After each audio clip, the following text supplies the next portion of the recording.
There was still a thin, cold wind blowing, though the sun was now shining, as Peril and Morale crossed their swords together. The priest raised his hand to pronounce the union final, and all the months of preparation, all the trials of temptation, were brought to a safe conclusion.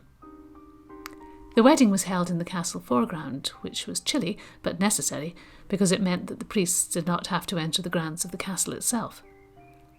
As soon as the ceremony was over, the priests filed away silently, without acknowledging anyone, and began their descent down the hill to the village in a cloaked line.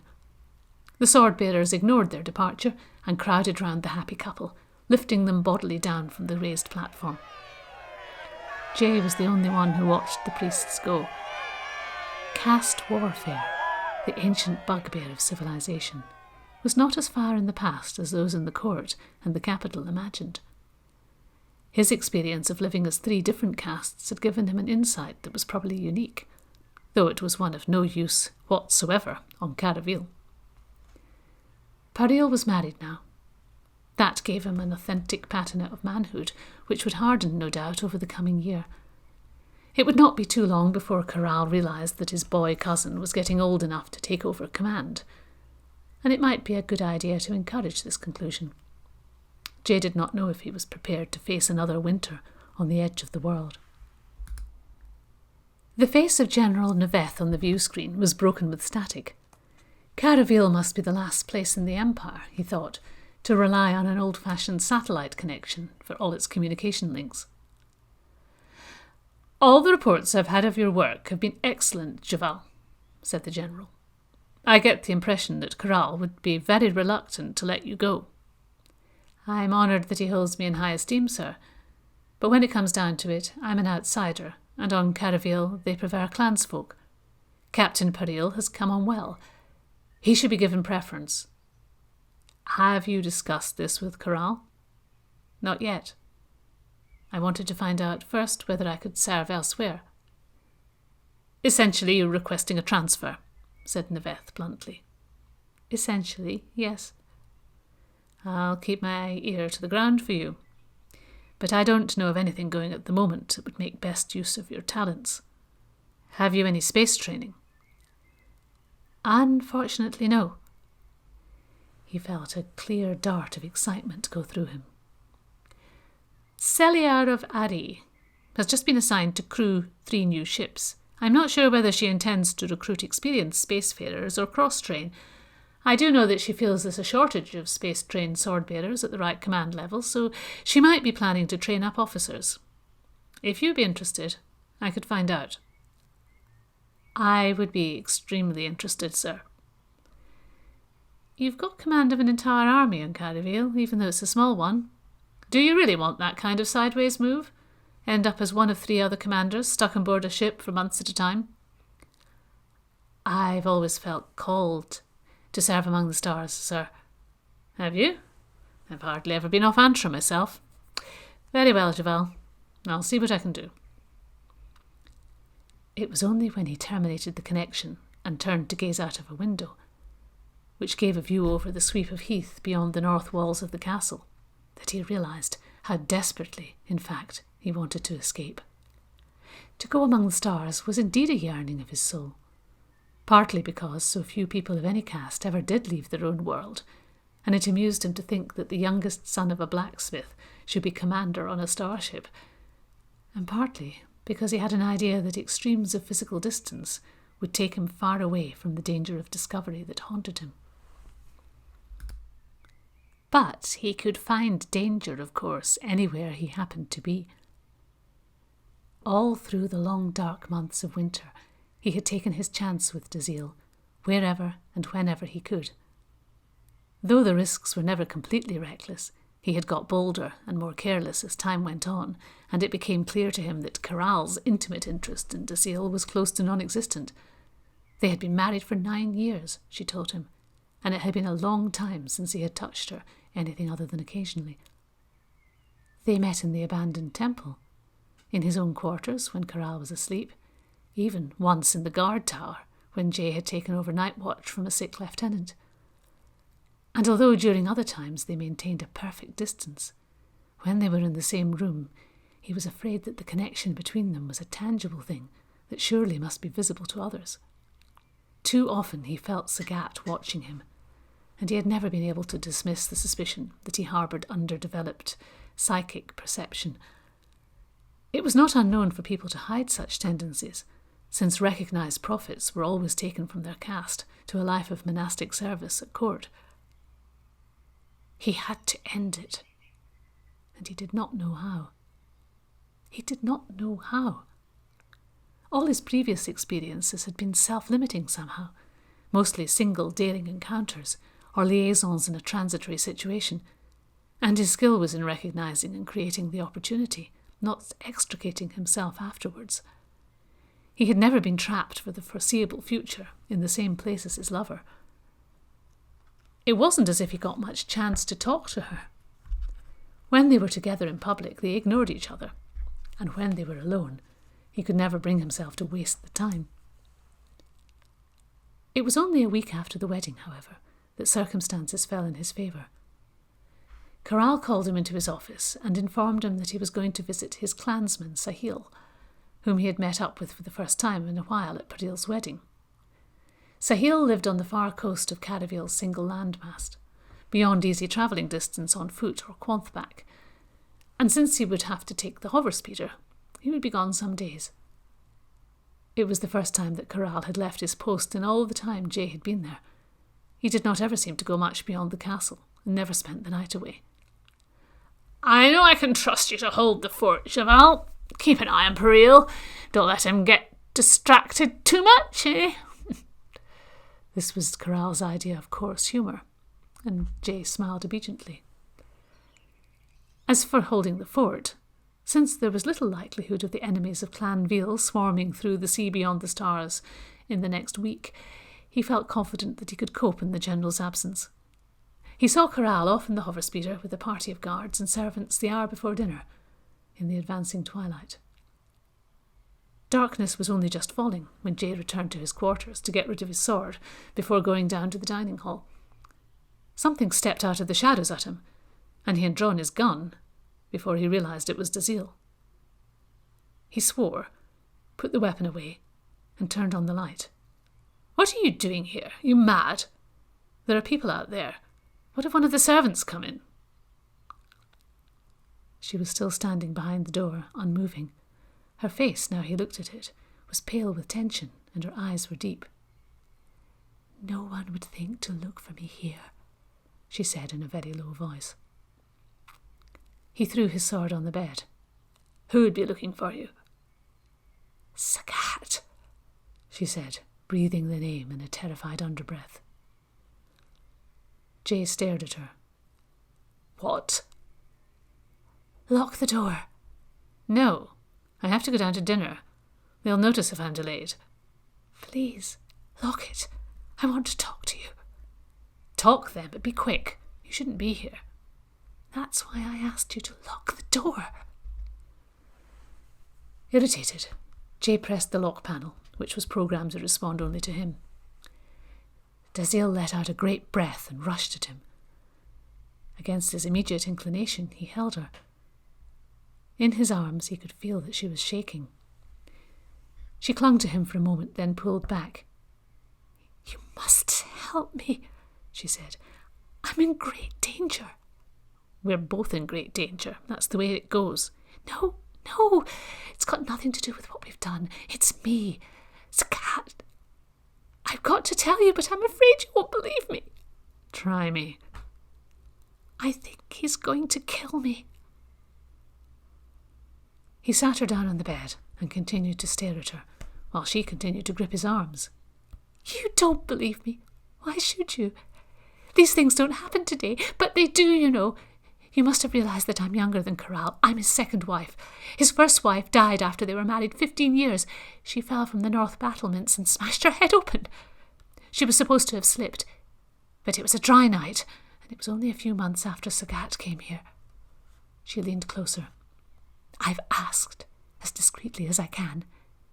He was sent here in disgrace originally. If you're suspected of a crime, you're often sent far away, somewhere remote from your home, where they think you won't do any more harm. His superiors knew he was a killer, and they exiled him here. Why would Sagat have killed Corral's first wife? Because Corral wanted her dead, she said intently. They had no children. Nothing matters more to a warlord than heirs. 15 years, nothing. What else could he do but start again with a young wife? How could he do that unless she died? Listen. Just before she died, Corral came to stay with my family. He stayed with us 3 weeks. He wooed me in all but name. Sahil has a daughter. She's 21. He's going to try again. This is nonsense. I knew you wouldn't believe me. She drew back into herself and stared down. He killed Naril too. I don't know why, but Corral and Naril had some huge falling out. Sagat is loyal to Corral, you know. He did it under orders or on his own initiative. I don't know, but I know he did it. Jay stood up, uneasy. This accusation, paranoid and fanciful as it was, struck a chord with his own half-formed suspicions about Sagat, but he did not want to let Dazil know that. Why do you think Corral didn't report him when he ran amok at the feast? She asked persistently. If he doesn't try something now while Corral's away, then he will soon, especially if Corral's meeting with Sahil's daughter goes well. You must help me. He sat down by her again, wondering desperately how to reassure her in a hurry and get her out of here. She had withdrawn from him, but a touch of her hand on her cheek brought her face up to his.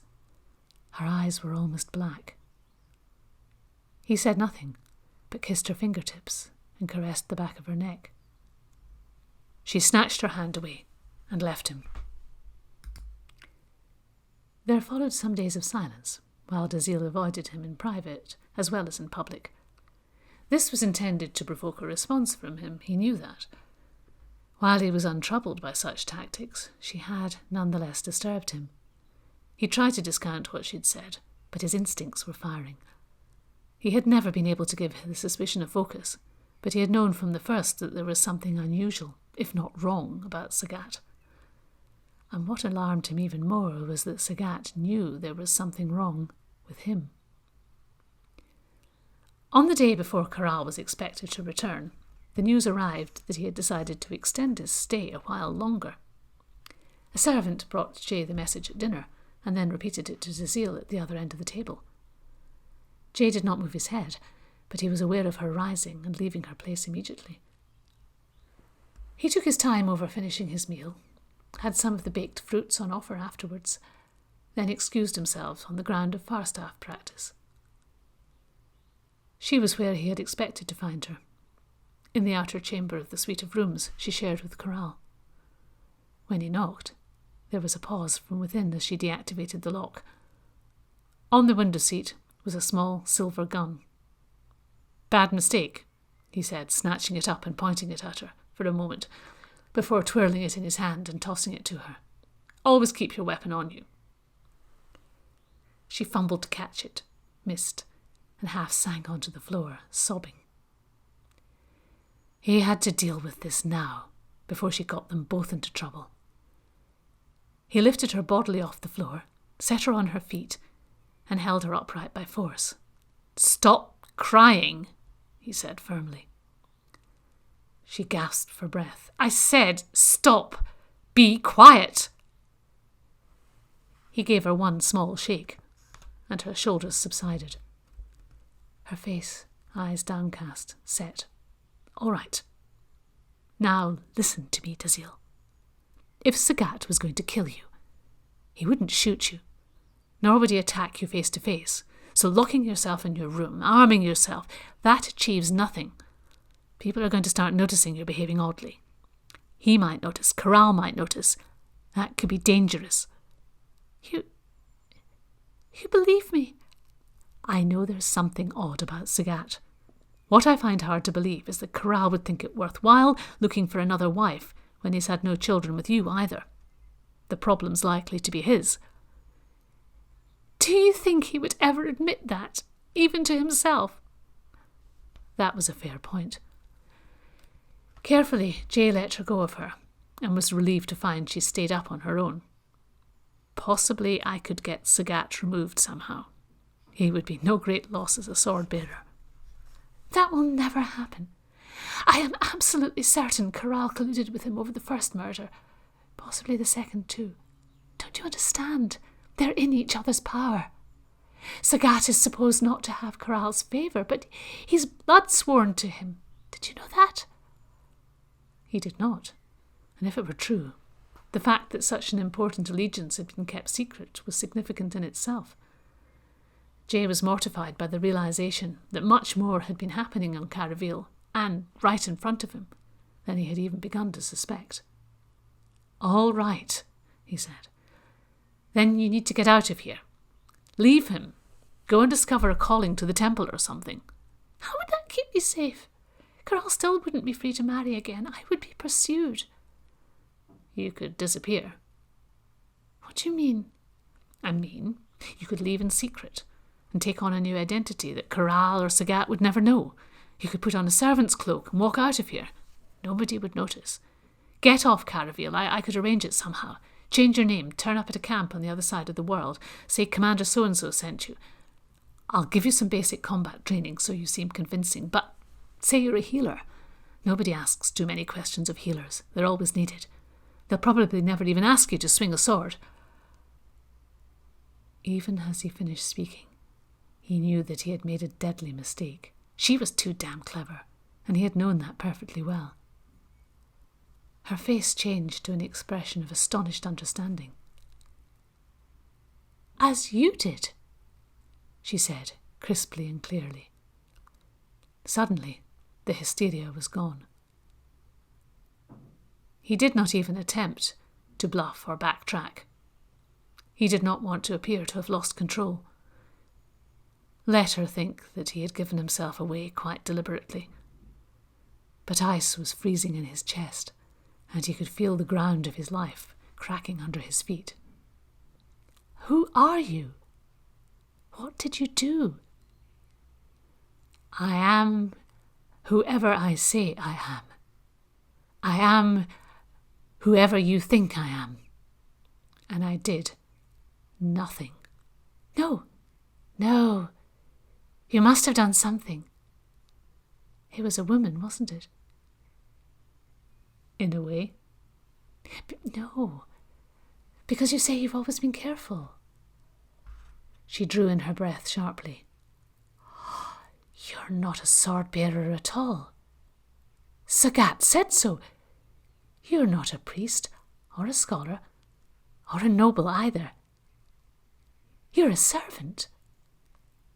A servant, masquerading as Commander-in-Chief of Caraville.